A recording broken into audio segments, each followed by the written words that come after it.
Welcome back to my channel talent creator. तो आज की वीडियो में मैं आपको पढ़ाऊंगी सक्रियता श्रेणी। जो सक्रियता श्रेणी है वो बहुत ही इम्पोर्टेंट है। आपकी जो आप अभिक्रियाएं करते हैं ना, उसमें बहुत ज़्यादा इम्पोर्टेंट होती है वो। ये ज़रूरी नहीं कि वो 10th का बेस का हो या 11th या 12th, वो आपको आगे तक आपको याद रहेगी। सक्रियता श्रेणी, सक्रियता श्रेणी क्या होती है ये भी मैं आपको बताऊंगी, और कौन सी धातु कितनी सक्रिय ये भी मैं आपको बताऊंगी। लेकिन उससे पहले मैं आपको कुछ बोल देती हूँ कि सक्रियता श्रेणी इम्पोर्टेंट इसलिए है, जब भी आप कोई अभिक्रिया कुछ भी ऐसी चीज़ बनाए तो आपको पता होता है कि भाई ये वाली चीज़ यहाँ से कैसे हट गई, या ये कौन सा मजबूत है, कौन सा प्रबल है, कौन सी धातु दुर्बल है, या कौन सी धातु इतनी क्रियाशील है कि किसी के साथ यौगिक बना सकती है। इससे क्रियाशील सक्रियता श्रेणी से ये चीज़ पता चल सकती है आपको। तो आज मैं आपको सक्रियता श्रेणी ही पढ़ाऊंगी। तो करते हैं वीडियो की शुरुआत। तो जैसे मैंने बताया हुआ है कि ऊपर के लिए सक्रियता श्रेणी। सक्रियता श्रेणी होती क्या है ये देख लीजिए पहले। सक्रियता श्रेणी वह सूची है जिसमें धातु की क्रियाशीलता को अवरोही क्रम में विस्थापित करते हैं, व्यवस्थित करते हैं। अवरोही क्रम क्या होता है? घटता क्रम, पहले बड़ा, फिर उससे कम, उससे कम, उससे कम, उससे कम, वो वाला घटता क्रम रखा है ना। पहले अधिक, फिर उससे कम, फिर उससे कम, फिर उससे कम, फिर उससे कम रखते चल जाते हैं अवरोही क्रम में। मतलब पॉइंट ये है कि आप जो सबसे ज़्यादा मजबूत होगी उसके सबसे पहले, उससे कम होगी दूसरे पे, फिर तीसरे पे, ऐसे लास्ट में आके आप जो बिल्कुल ही लोई होगा उसके पे आके छोड़ते हैं। तो सक्रियता श्रेणी होती है धातु की क्रियाशीलता को जो अवरोही क्रम में रखती है। धातु की क्रियाशीलता की कितनी क्रियाशील वो धातु है, या उसमें कितनी कैपेसिटी है, या कितनी उसमें शक्ति है, वो किसी के साथ कितना यौगिक बना सकती है। तो ये होती है आपकी सक्रियता श्रेणी। तो मैंने कुछ अभिक्रियाशीलताएं दी हैं, बताई है नीचे। तो देखिए जैसे कि आपका कितनी है आपके यहाँ पे, ये देख लीजिए आप पहले।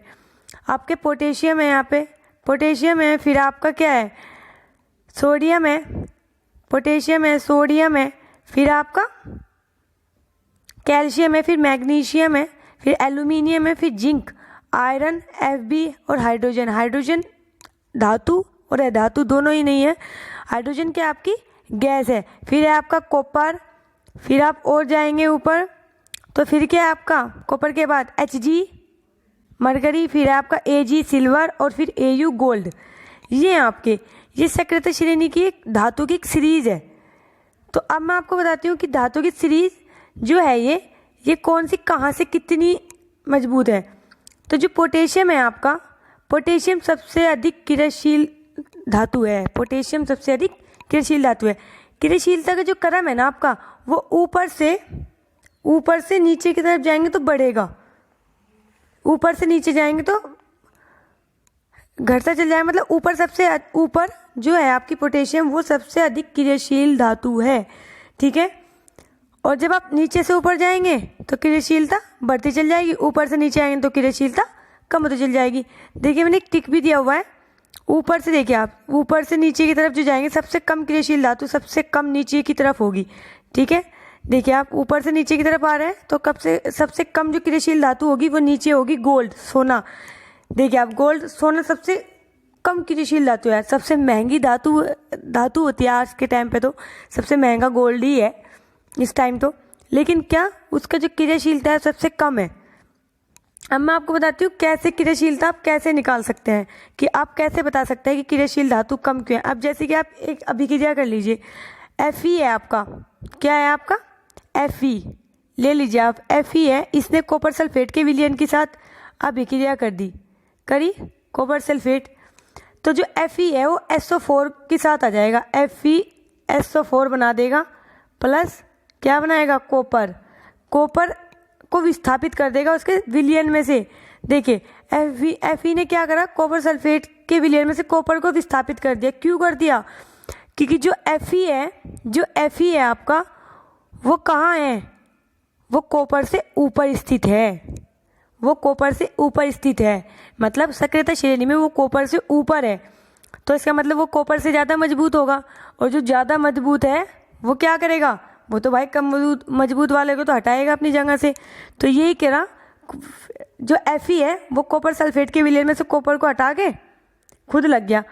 और एक जो है, जैसे कि अब आप ये भी ले लीजिए, जैसे कि आपका आयरन है, आयरन अब ये तो है नहीं कि भाई आयरन मजबूत है इसको कोई नहीं हटा सकता, नहीं।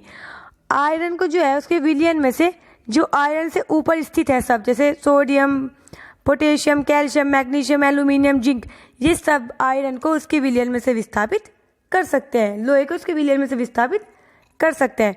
और ये देखिए आप, सबसे कम किसका होता है आपका? गोल्ड का। सबसे कम किसका होता है आपका? गोल्ड का सबसे कम होती है। सबसे कम क्रियाशील धातु आपकी क्या होती है? गोल्ड। ये देखिए, गोल्ड आपकी सबसे कम क्रियाशील धातु है।